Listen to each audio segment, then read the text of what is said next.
حضرت بابا فریدالدین مسعود گنج شکر بابا صاحب رحمتہ اللہ علیہ فرماتے ہیں کہ ایک نیک نوجوان تھا، دن کو روزہ رکھتا، رات کو نماز پڑھتا، پر اللہ سے ڈرتا پھر بھی بہت ہی زیادہ تھا، بڑا ہی ڈرتا تھا۔ موت کا وقت آیا تو ماں ہی تھی بس اس کی، تو ماں سے کہنے لگا اماں تو میری ماں ہے، میرے ساتھ 3 وعدے تو کر۔ اس نے کہا پتر تو بتا، آخری ہجکی لے رہا ہے اور اس غریبنی ماں سے تو وعدہ لے رہا ہے، بتا کیا وعدہ ہے؟ تو عرض کرنے لگا اماں جب میں مر جاؤں نا تو میرے گلے میں رسی ڈال کے تو مجھے گھمانا گھر کے صحن میں، اور لوگوں کو کہنا جو رب کی نافرمانی کرے اس کا یہی حال ہوتا ہے۔ یہ اعلان کرنا جو اللہ کے نافرمان ہوں ان کا یہی اشر کیا جانا چاہیے۔ اور اماں پھر دوسرا وعدہ کر، میرا رات کو جنازہ اٹھایا جائے، میں نہیں چاہتا کہ کسی کے منہ سے یہ لفظ نکل جائیں کہ وہ دیکھو اللہ کا نافرمان جا رہا، رات کو میرا جنازہ اٹھانا۔ اور اماں تیسرا میرے ساتھ وعدہ کر کہ لوگ مجھے دفن کر کے آ جائیں گے تو میری قبر پہ چلی جائے گی، عمل میرے پاس کوئی نہیں، پر مجھے لگتا ہے ماں کے قدموں کی برکت سے عرش کا مالک بھی رحم فرمائے گا۔ اماں تو وعدہ کر کہ میرے ساتھ وعدہ کر۔ بابا صاحب رحمۃ اللہ علیہ فرمانے لگے کہ ماں بوڑھی ماں نے وعدہ کر لیا، کہا بیٹے ٹھیک ہے، اگر تیری یہی ضد ہے تو میں تیار ہوں۔ پھر اس نے کلمہ شہادت پڑھا، اس نوجوان کی روح پرواز کر گئی، بوڑھی ماں نے رسی منگائی تو وَلِمَنْ خَافَ مَقَامَ رَبِّهِ جنتان، جو ڈر جائے، اس نے تو کہا تھا نا کہ رسی ڈال کے گھمانا اور کہنا یہ اللہ کا نافرمان ہے، اس کا یہی اشر ہونا چاہیے تھا۔ لیکن جب ماں گلے میں رسی ڈالنے لگی تو گھر کے ہر کونے سے آواز آنے لگی، خبردار یہ رب کا دوست ہے، اللہ کے دوستوں کے ساتھ اس طرح کا معاملہ نہ کیا جائے، اسے چھوڑ دیا جائے۔ اور کہا تمہیں کچھ بھی اور کرنے کی ضرورت نہیں ہے، یہ تو رب کا دوست ہے اور رب کی بارگاہ میں حاضر ہو گیا۔ کچھ کوئی بندہ کہے گا کہ یہ تو ایک بابا فرید کا سنایا ہوا واقعہ ہے، سنیے، بخاری میں حدیث ہے، نبی پاک صلی اللہ علیہ وسلم نے فرمایا، حضرت ابو ہریرہ رضی اللہ تعالیٰ عنہ راوی ہیں، حضور فرماتے ایک شخص مرنے لگا تو اپنے بچوں سے کہنے لگا کہ میں جب مر جاؤں تو مجھے جلا دینا، اور پھر میرے جلے ہوئے وجود کو پیس دینا، پھر مجھے ہوا میں اڑا دینا۔ پتر مجھے اڑا دینا، مجھے بڑا ڈر لگتا ہے، اگر رب نے مجھ سے حساب پوچھا تو میں قابل نہیں ہوں، اڑا دینا مجھے ہواؤں میں۔ اگر اس نے مجھ سے عذاب لیا تو حساب لیا تو بڑا سخت حساب لے گا۔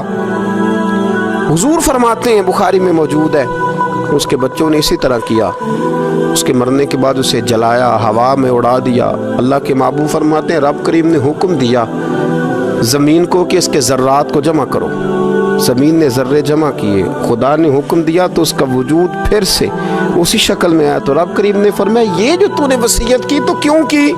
اللہ جانتا ہے کہ نہیں جانتا؟ یہ کی تو کیوں کی؟ تو رو پڑا، کہنے لگا اللہ میرے اندر تو طاقت نہیں تھی تیرے سامنے کھڑا ہو کے حساب دے سکوں، تجھے منانے کے لیے تیرے خوف سے ڈر گیا، میں ڈر گیا۔ اگرچہ ہمارے بزرگوں نے لکھا ہے کہ آج یہ وصیت کرنا، اس رنگ میں یہ طرز اختیار کرنا درست نہیں، لیکن آپ غور فرمائیے کہ نبی پاک علیہ السلام فرماتے ہیں جب اس نے کہا نا اللہ تجھ سے ڈر کے یہ کیا، تو رب کریم نے فرمایا جا پھر میں نے تیری مغفرت کر دی، کیونکہ اللہ کو پتا تھا یہ دل سے بات کر رہا ہے۔ میرے رسول پاک علیہ السلام نے فرمایا کہ جب رب نہ مانے تو پھر وہ کمزوروں کے صدقے مان جاتا ہے، پھر وہ ضعیفوں کے صدقے مان جاتا ہے۔ فرمایا اللہ تم سے بارشیں روکنا چاہتا ہے، پر تمہارے ضعیفوں، کمزوروں، غریبوں کے صدقے، مجبوروں کے صدقے وہ تم پر بارشیں برساتا ہے۔ حضور فرماتے رب اشغاز اغبر لو اقسم علی اللہ لا برا، کچھ ایسے لوگ ہوتے ہیں کہ ان کے بالوں میں خاک پڑی ہوتی ہے، چہروں پہ مٹی الجھے ہوئے ہوتے ہیں، لیکن اگر وہ اللہ پہ قسم کھا لیں تو اللہ ان کی قسم بھی پوری کر دیتا ہے، قسم بھی۔ حضرت عبداللہ ابن مبارک فرماتے ہیں، ابن قدامہ نے لکھا ہے، فرماتے ہیں بارش نہیں ہوتی تھی مکے میں، قحط پڑ گیا، تو سب لوگ مسجد الحرام سے باہر کھلی جگہ میں نکلے دعا کرنے کے لیے، سب اپنی اپنی دعائیں کر رہے تھے۔ تو میں تھوڑا باہر ہوا تو اچانک ایک غلام آیا، کالا سیاہ رنگ، 2 رکعتیں نماز پڑھ کے تو ہاتھ پھیلائے تو کہنے لگا اللہ مجھے پتہ ہے یہ جو کچھ بھی ہوا ہے میری نافرمانیوں کی وجہ سے ہوا ہے۔ تو ناراض ہو گیا نا، تو نے بارش روک لی، تو ناراض ہو گیا نا، ہمیں سبق سکھانا چاہتا ہے نا، یہ کسی اور کی وجہ سے نہیں، یہ صرف میری نافرمانیوں کی وجہ سے ہوا۔ اللہ رحم فرما، تیرے بندے تھوڑی سی بھی سختی برداشت کرنے کی طاقت نہیں رکھتے، کمزور ہیں، ڈر جاتے۔ غلام ہے، دعائیں مانگ رہا ہے۔ حضرت عبداللہ ابن مبارک فرماتے ہیں اس نے چہرے پہ ہاتھ پھیرے تو کالی گھٹائیں چھا گئیں، بارش ہونے لگی۔ میں اس کے پیچھے گیا، اس کا گھر ڈھونڈ آیا، تعقب کیا، پیچھا کیا، گھر میں نے تلاش کر لیا، اور گھر کو تلاش کر کے جب میں واپس آیا تو میں نے حضرت فضیل بن عیاض سے ذکر کیا تو کہنے لگے کسی طریقے سے اسے حاصل کرو۔ فرماتے ہیں میں اس کے گھر گیا، اس کے مالک نے مجھے دیکھا تو کہا عبداللہ ابن مبارک میرے گھر، اتنے بڑے ولی، اتنے بڑے درویش، اتنے بڑے محدث۔ میں نے کہا تیرا غلام چاہیے۔ اس نے کئی غلام دکھائے، میں نے کہا نہیں یہ نہیں۔ اس نے کہا یہ بڑے بڑے اچھے ہیں، کوئی سے بھی آپ لے لے، خرید لے۔ میں نے کہا نہیں۔ پھر وہ لاغر سا، وہ کمزور سا، وہ ضعیف سا نکل کر کے آیا۔ میں نے کہا یہ مجھے دے دو، تو کہنے لگا یہ تو بیچارہ بے ضرر سا آدمی ہے، کیا لے کے کریں گے؟ میں نے کہا نہیں مجھے یہی چاہیے۔ میں اس کو ساتھ لے کے چلا تو راستے میں پوچھنے لگا کہ میرے اندر تو کوئی ایسی بات نہیں تھی، مجھے کیوں خریدا؟ آپ مجھ سے کیا خدمت لیں گے؟ تو عبداللہ ابن مبارک فرمانے لگے میں نے کہا کوئی خدمت بھی نہیں لوں گا، میں تو خود تیری خدمت کروں گا، میں تیرا بیاہ کراؤں گا، تیرے لیے مکان بناؤں گا، میں تیری خدمت کروں گا۔ میں تیرا اور تیرے رب کا رشتہ دیکھ چکا ہوں، میں تیرا اپنے مالک کے ساتھ جو تعلق ہے اسے دیکھ چکا ہوں۔ کہتے میں نے یہ لفظ کہے تو مجھے کہنے لگا 2 رکعتیں پڑھ لوں، اب مجھے لے جانا پر 2 رکعتیں پڑھ لوں۔ کہتے میں نے کہا پڑھ لو۔ تو 2 رکعتیں پڑھنے کے بعد میری طرف دیکھ کے کہنے لگا آقا مجھے اپنا حق معاف کر دینا، میں خدمت نہیں کر سکا۔ پھر کہنے لگا اللہ راز تو کھل گیا، اے اللہ راز تو کھل گیا، اللہ تیرا میرا معاملہ تھا، راز تو کھل گیا، راز تو کھل گیا، اللہ راز تو کھل گیا۔ میں سراپا مخزن راز تھا، میں رہا تھا مدت و راز میں، یہ تو تیرا شوق کے دید کشاں کشاں مجھے کھینچ لایا مجاز میں، اللہ راز کھل گیا۔ یہ لفظ کہتے کہتے کہتے کہتے اس شخص نے کلمہ پڑھا اور اس کی روح پرواز کر گئی، اس کی روح ہی پرواز کر گئی۔ تو کبھی ان کمزوروں کے ذریعے بھی اللہ کو منایا جا سکتا ہے، تو رب کو منانے کی کوشش کریں، اس کے حضور عجز کی کوشش کریں۔ ہر آدمی اپنے گھر میں بیٹھ کر، اپنے مصلے پہ بیٹھ کر، تنہائی میں بیٹھ کر اس سے کہے، اور یاد رکھنا وہ بڑا کریم ہے اور وہ بڑا قدیر ہے، بڑا قادر ہے، 1 منٹ لگاتا ہے اور ہر چیز اس کے کرم میں نہا جایا کرتی ہے، اس کے فضل میں ہر چیز نہا جاتی ہے۔ بوڑھے بھی دعائیں کریں، مائیں بھی دعائیں کریں۔ حضرت عائشہ صدیقہ فرماتی ہیں، یہ بھی مسلم میں موجود ہے، کہتی ہیں دعا رسول اللہ، کہتے ہیں نبی پاک نے دعا مانگی، حضور نے دعا مانگی۔ سبحان اللہ، کیا لفظ ہیں، کیا وجد آفرین جملے۔ کہتی ہیں دعا رسول اللہ، نبی پاک نے دعا مانگی، ثم دعا، دعا مانگ کر حضور پھر دعا مانگنے لگے۔ حضور نے دعا مانگی اور دعا مانگ کر حضور پھر دعا مانگنے لگے، اور ثم دعا رسول اللہ، تیسری دفعہ فرماتی ہیں، کہتی ہیں حضور نے دعا مانگی اور دعا مانگ کر پھر دعا مانگنے لگے، یعنی حضور نے دعا مانگی اور پھر دعا مانگی اور دعا ختم ہو گئی تو تیسری دفعہ پھر دعا مانگی، یعنی حضور نے مانگا۔ کیا کہا حضرت نے؟ فرمانے لگے مانگیں گے مانگے جائیں گے، منہ مانگی پائیں گے، سرکار میں نہ لا ہے نہ حاجت اگر کی ہے، مانگیں گے مانگے جائیں گے، منہ مانگی پائیں گے۔ حضور نے دعا مانگی اور دعا مانگ کر پھر دعا مانگی اور دعا مانگ کر پھر دعا مانگی۔ تو نبی پاک صلی اللہ علیہ وسلم کا تو اللہ سے مانگنے کا، اس کو منانے کا یہ طریقہ۔ حضرت عبداللہ ابن عمر فرمانے لگے، یہ لفظ ابو داؤد شریف میں موجود ہے، ذرا ان کا بھی ذائقہ محسوس کیجئے گا۔ حضرت سیدنا عبداللہ ابن عمر فرماتے ہیں میں حضور کی مجلس میں حاضر تھا، حضور مانگنے لگے اللہ سے، حضور اللہ سے مانگنے لگے۔ میں تو کئی دفعہ یہ دعا بھی مانگنے لگ جاتا ہوں کہ اللہ تو ان دعاؤں کی طرف تو دیکھ جو تیرے رسول نے ہمارے لیے مانگی،